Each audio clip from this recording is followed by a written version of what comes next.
창작의 세계에서 살아남기 위해 재능이라는 단 하나의 천재성에만 집착하며 스스로를 묶어둘 필요는 없습니다.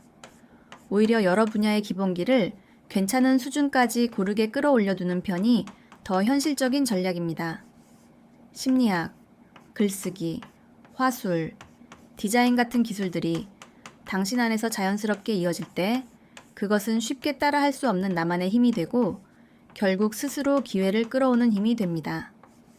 가장 먼저 익혀야 할 것은 여러 사람 앞에서 망설이지 않고 말을 꺼내는 대중 앞에서 말하기입니다. 무대나 사람들 앞에 서는 일을 피하며 뒤로 물러서기보다 스스로 나서는 자세는 당신 안에 큰 자신감을 쌓아줍니다. 당신의 말을 듣는 사람들은 흠을 찾으려는 차가운 비판자가 아니라 따뜻한 말 한마디와 흥미로운 이야기를 기다리는 평범한 한 사람 한 사람이라는 점을 이해해야 합니다. 대중이 당신의 작업을 평가할 때 오직 품질이나 이성만으로 판단할 것이라는 생각은 버려야 합니다. 사람들은 자신이 알고 있는 다른 창작물들과 당신의 작업을 계속 비교하며 나름대로 점수를 매기고 자신만의 감정이나 기분으로 작품을 평가합니다. 그래서 사람의 마음이 움직이는 방식, 즉 심리의 기본 원리와 대중의 생각을 이해하는 일은 창작자가 꼭 갖춰야 할 중요한 도구입니다.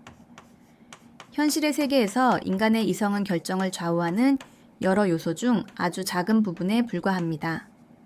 사람들은 확증 편향, 단내림 효과, 가용성 같은 여러 가지 심리적 편향에 흔들리며 자주 이성과는 먼 비합리적인 선택을 합니다. 인간의 마음이 얼마나 많은 편견과 오류로 채워져 있는지 그 심리학의 여러 목록들을 꾸준히 익혀나간다면 당신은 타인의 심리를 활용해 자신의 창작의 흐름을 유리하게 바꿀 수 있는 강력한 힘을 가질 수 있습니다.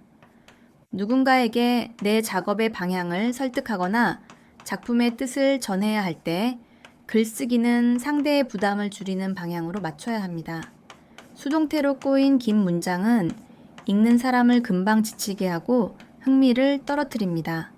대신 능동태를 써서 주체가 드러나는 짧고 분명한 문장을 쓰는 작은 차이만으로도 당신의 말은 훨씬 더 설득력을 갖게 됩니다.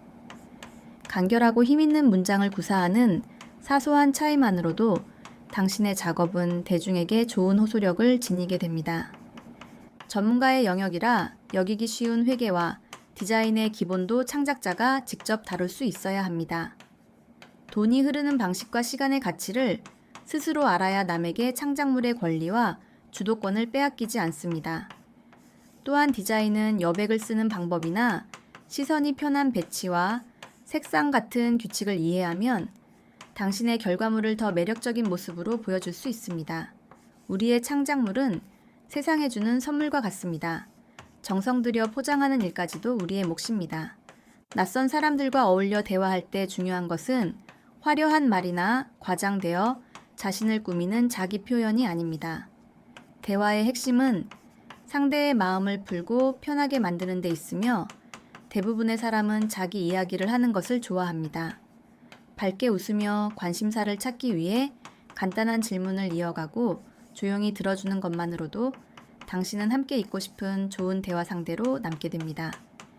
이런 사소한 대화의 기술이 소중한 커뮤니티를 만들고 가끔은 내 창작 활동에 큰 기회가 되기도 합니다. 타고난 수줍음과 내향성 때문에 밖으로 나서기 어렵다면 이를 성격의 문제로만 보지 말고 훈련할 수 있는 습관으로 보는 편이 좋습니다. 자신감이 부족할 때는 주변에서 본 당당한 사람을 떠올리며 그 모습대로 행동해 보세요. 다른 사람에게 관심이 있는 것처럼 행동하고 어색한 상황을 참고 넘기는 연습을 반복하다 보면 그 태도는 점점 자연스러운 모습으로 자리 잡게 됩니다. 우리는 우리 작품의 대변인입니다. 훌륭한 당신의 작품을 위해서라도 수줍음을 극복하는 훈련을 멈추지 마세요.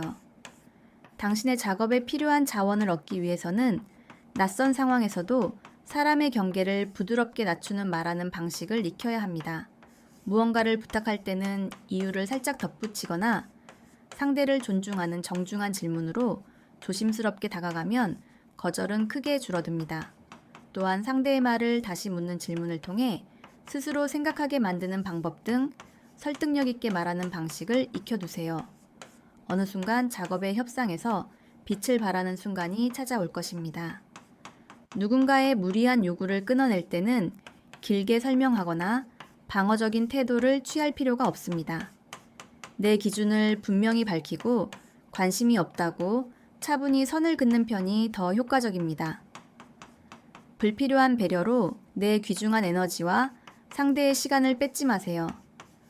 반대로 무언가를 얻어낼 때는 상대의 권위를 슬쩍 높여주며 도움을 구하거나 감사의 이유를 구체적으로 전하는 섬세함도 필요합니다.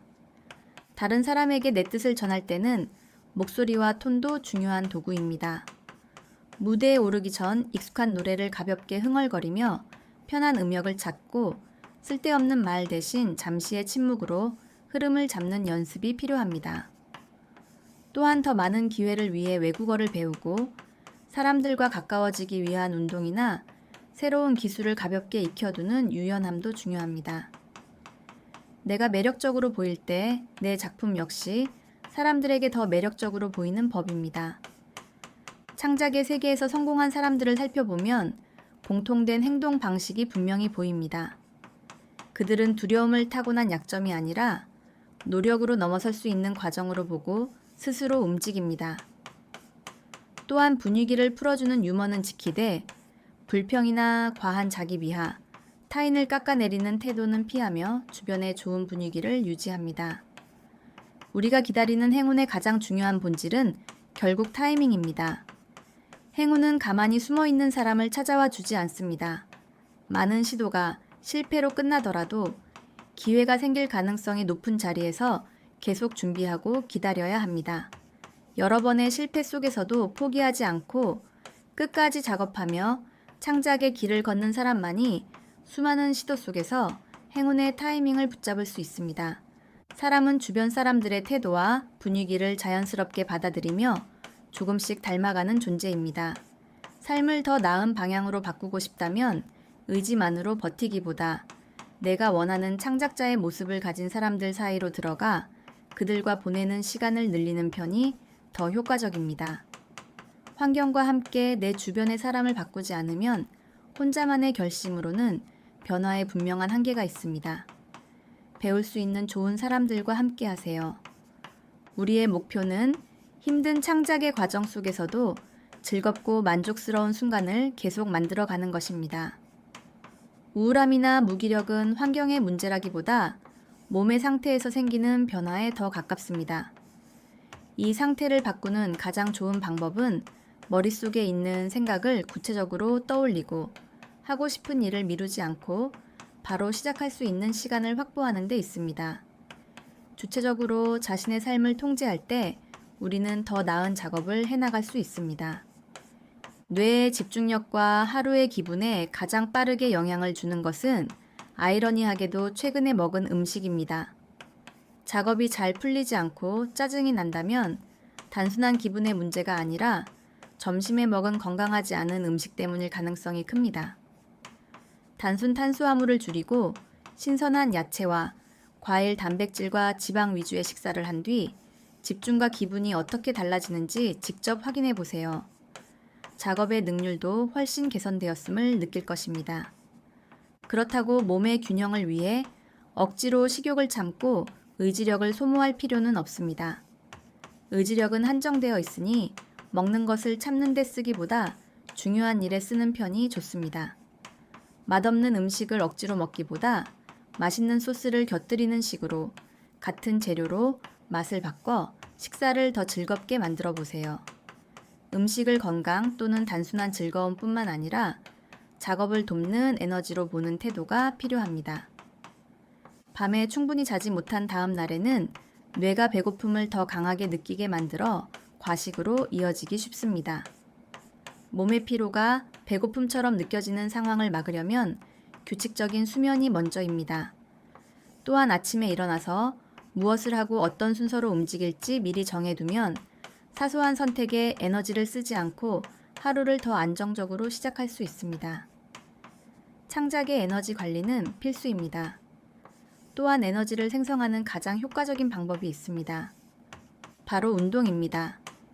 하지만 몸을 움직이는 일도 무리한 목표로 스스로를 몰아붙이는 방식이 되어서는 안 됩니다. 매일 일정 거리를 꼭 달리겠다는 목표 중심의 계획은 자주 실패하고 부담만 커지기 쉽습니다. 대신 어떤 형태로든 꾸준히 몸을 쓰겠다는 단순한 시스템을 세우는 편이 좋습니다. 운동하러 나갔다가 바로 돌아오더라도 집을 나선 행동 자체를 하나의 성과로 받아들이는 태도가 필요합니다. 내일 당장 또 몸을 움직이고 싶은 기분이 들 정도로만 육체를 가볍게 달래며 일상의 활동을 양치질처럼 아무런 저항감 없이 굴러가는 자동화된 습관으로 만들어내십시오. 때로는 논리적으로 완벽히 설명되지 않더라도 내가 간절히 원하는 미래를 뻔뻔하게 소리내어 외치며 무의식을 세뇌하는 긍정적인 선언을 시도해 보십시오. 무수히 쏟아지는 실패들을 두려움 없이 기꺼이 불러들이고 그 속에서 모든 힌트를 남김없이 털어낼 때 당신의 길은 선명해집니다. 다음 날 다시 움직이고 싶을 만큼만 몸을 가볍게 쓰며 일상의 활동을 양치처럼 자연스럽게 이어지는 습관 같은 시스템으로 만드세요. 때로는 완전히 설명되지 않더라도 원하는 모습을 소리내어 말하며 스스로를 긍정하는 연습도 도움이 됩니다. 자신만의 긍정적인 습관을 만드세요. 훌륭한 창작자에게 훌륭한 그만의 시스템이 있습니다. 시스템을 만들어가면서 우리는 수많은 실패를 마주하게 될 것입니다. 하지만 실패를 피하려 하지 마십시오. 반복되는 실패는 단순한 좌절이 아니라 다음으로 나아가기 위한 단서입니다. 그 과정을 담담히 받아들이고 하나씩 배워나가다 보면 당신의 선택은 점점 더 또렷해집니다. 결국 끝까지 도전하는 창작자만이 자신의 창조의 시스템을 분명하게 만들어 갑니다.